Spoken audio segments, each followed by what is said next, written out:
યશસ્વી અને તપસ્વી વડાપ્રધાન માન્ય શ્રી નરેન્દ્રભાઈ મોદીના શાસનકાળને 12 વર્ષ પૂર્ણ થતા આપી અને એના કારણે જે કેન્દ્રમાં એમણે કામ કર્યું એના કારણે નરેન્દ્ર મોદી સાહેબ 2014 માં પૂર્ણ બહુમતી સાથે, 2019 માં બીજી વાર પૂર્ણ બહુમતી સાથે અને ત્રીજી વાર પણ એનડીએ પૂર્ણ બહુમત સાથે સરકાર બનાવી અને આપણા નરેન્દ્ર મોદી સાહેબ એવા બીજા પ્રધાનમંત્રી બન્યા જેમણે 3 વર્ષ સતત પૂર્ણ બહુમતી સાથે સરકાર બનાવી.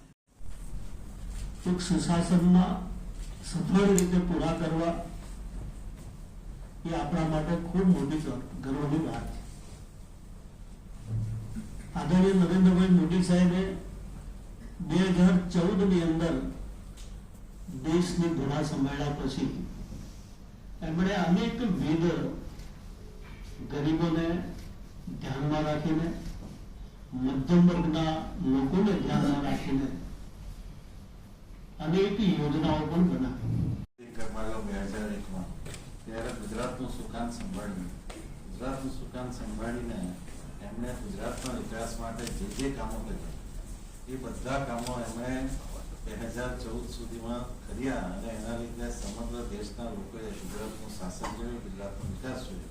અને એમને જ્યારે વડાપ્રધાન બનાવ્યા ત્યારે સૌ પ્રથમ વાર તો એમણે જે દેશના 18,000 ગામડામાં વીજળી આપવાની શરૂઆત કરી.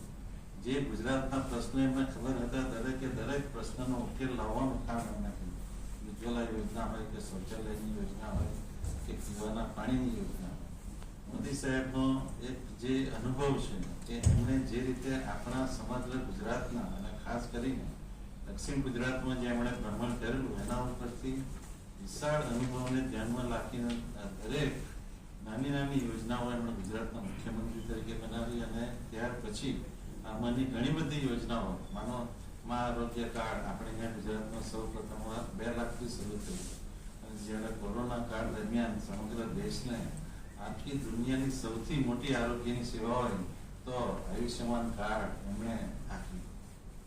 એટલે કે દેશનું જે સુકાન સંભાળે છે, જે નેતા છે એ રાજનેતા નથી પણ લોકનાયક છે એમ ચોક્કસ કહી શકાય.